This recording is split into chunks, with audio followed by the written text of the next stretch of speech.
Hello and welcome to our podcast today. I am Taiyo and I am the moderator of today's program. In this program, I, Taiyo and Japanese exchange student who barely learned Indonesian foreign policy before will discuss the Indonesia's foreign policy during the Soekarno era with two wonderful participants.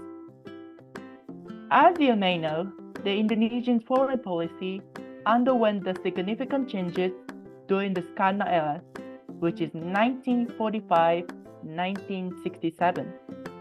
The first president of Indonesia, Soekarno, pursued the active and confident foreign policy, which is bebas and aktif in Bahasa Indonesia, to safeguard the country's independence and achieve the recognition as a sovereign nation. This was marked by a shift from the diplomacy to the confrontation and the neutral position in the global affairs. Before we start the discussion, I want the two beautiful participants to give us the brief self-introduction. Hello, my name is Garick, but you guys can call me Garick. And then my name is Nathanael, or for short, Alex.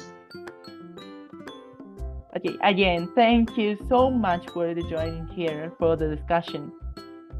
Okay, so anyway, I would like to start the conversation. And for the first question, the Soekarno foreign policy orientation can be categorized into the three main phases. What are the main features and the characteristics of each era foreign policy in the Soekarno era? Okay, so starting from Mr. Garick. So during Sukarno's era, Indonesia's foreign policy was characterized by its 5 principles, which is Pancasila, and within it are nationalism, internationalism, democracy, social prosperity, and their belief in God. Sukarno advocated for a political system he called democracy with guidance, or you could say guided democracy. And it is based on Indonesia's indigenous privileges. According to his vision, decision-making should involve prompt deliberation or musyawarah, and to achieve a consensus, or Indonesia is mufakat, which also mirroring that Indonesia's traditional decision-making progress.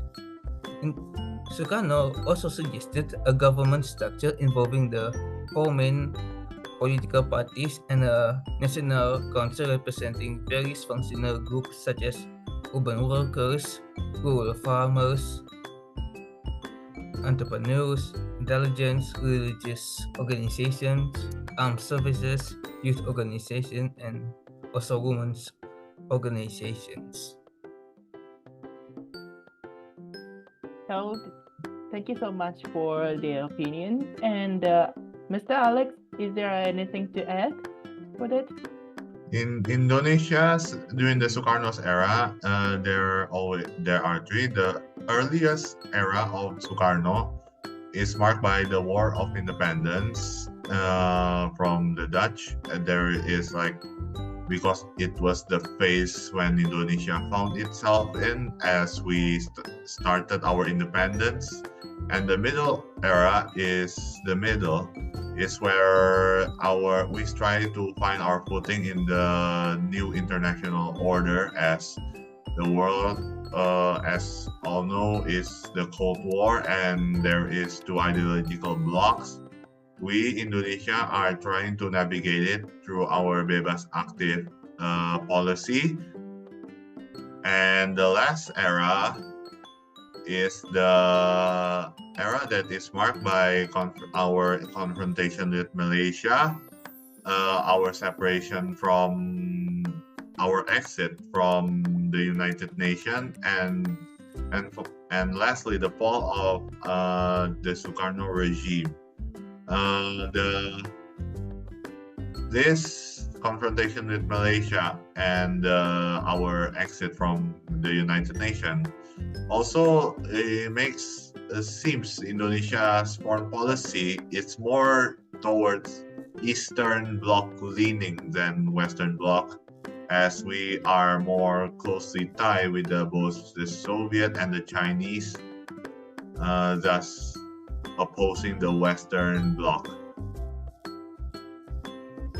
And it was ended by the fall of the old order and the rise of the new.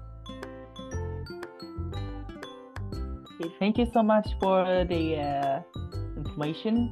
And in my perspective, as a non-Indonesian citizens, usually probably people from other countries sees foreign policy during the Sukarno era is very aggressive, because everyone sees policy itself very challenging.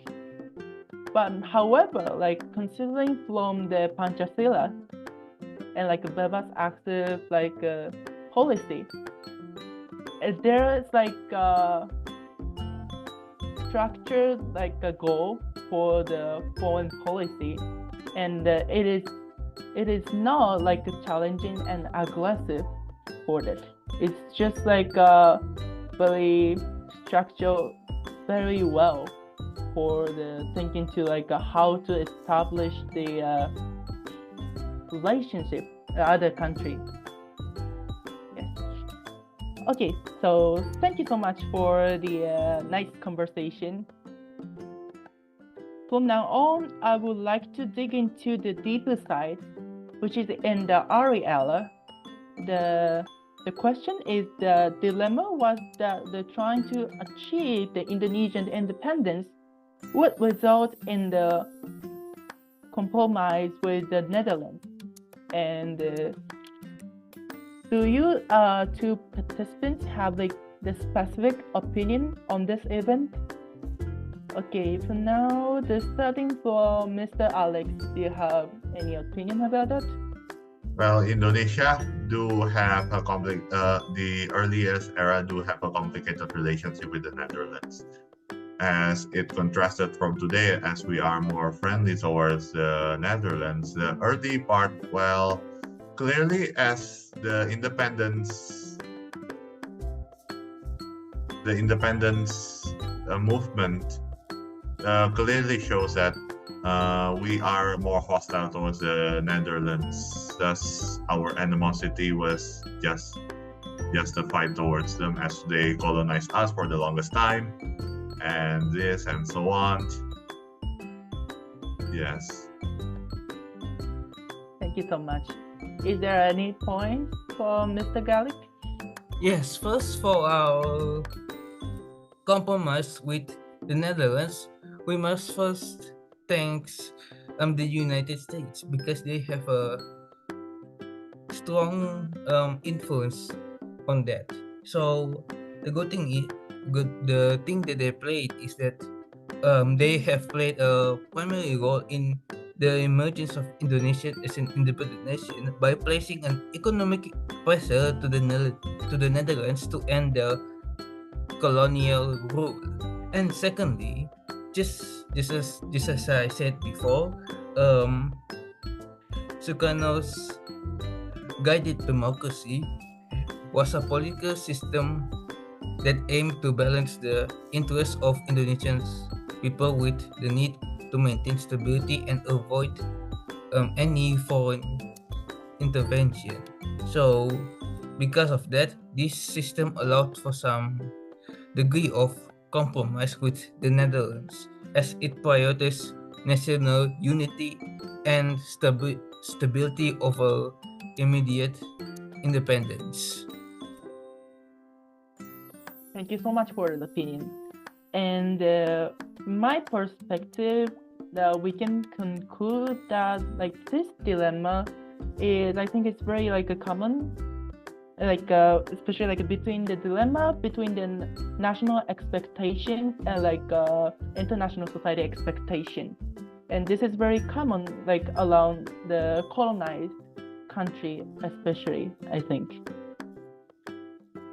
Okay, so on we talked about the dilemma within the compromise with the Netherlands. But on the other hand, the Skarno's foreign policy in the mid to late period shifted to a more confrontational orientation than in early period, as we discussed. And it is generally agreed that the core of the foreign policy strategy was principle of the free and active foreign policy.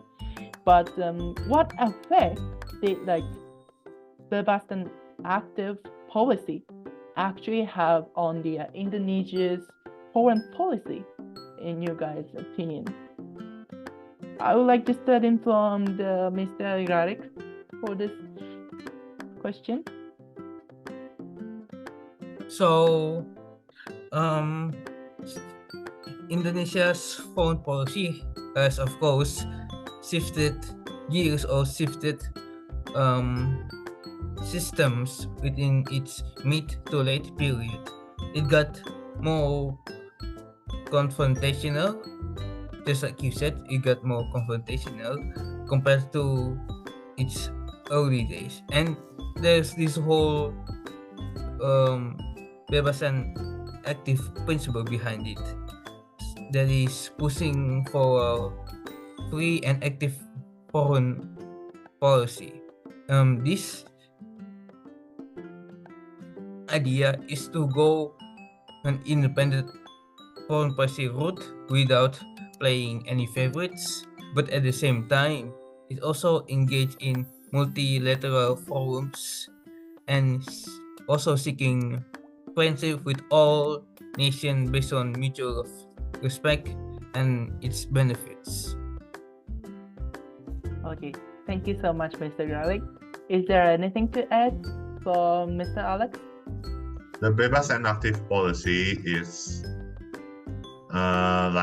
it's clearly give Indonesia some more wide range of freedom in international relations. That our policy dictates that we are can choose our friends and who should we support without any ideological or any other concepts that might hinder our foreign policy. That is the core of bebas active and how it affects Indonesia from then until now. Thank you so much. Okay, so time is running, and this is the last question for the discussion.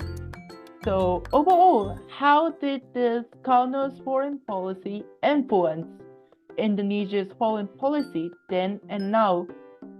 So I would like to hear the assessment from both of the participants, starting from Mr. Alex. Sukarno foreign policy has a very major impact on today's Indonesia's foreign policy, as Sukarno is the very first president and his impact indeed until today. One of the example of his foreign policy's impact is on the U20 soccer, FIFA soccer, when we Indonesia rejected Israel's coming to our country to compete in the U20. This is due to one of the lasting impact from Sukarno's era, as we have a very negative stance or very negative opinion towards colonizing a country, as Israel in the eyes of Indonesians is a colonizer, as they colonized the Palestinians. Thus, that is due to one of Sukarno's everlasting policy from foreign policy, from the opening of the Constitution has said that all colonizing above the world must be erased. Thus, that is the lasting impact. Thank you so much for your opinion. And is there anything to add from Mr. Garick? Yeah, so Sukarno's foreign policy has very much so influenced Indonesia's foreign policy by shaping its approach to international relations and its aspiration for leadership and identity on the global stage. And after Sukarno's presidency, Indonesia's of course has its foreign policy shifted and abandoning the anti-imperialist crusade in favor of a search for Western economic aid and a more moderate approach to international relations. But that doesn't mean. But they also reject any imperialist movement or any global harm that has happened. It's like what Mr. Alex has said on them rejecting Israel for invading and harming Palestinian people and invading their lands. But there are also influence on Sukarno's foreign policy that remains today, like its emphasis on maintaining a delicate balance in international relations to serve Indonesia's national interests. Like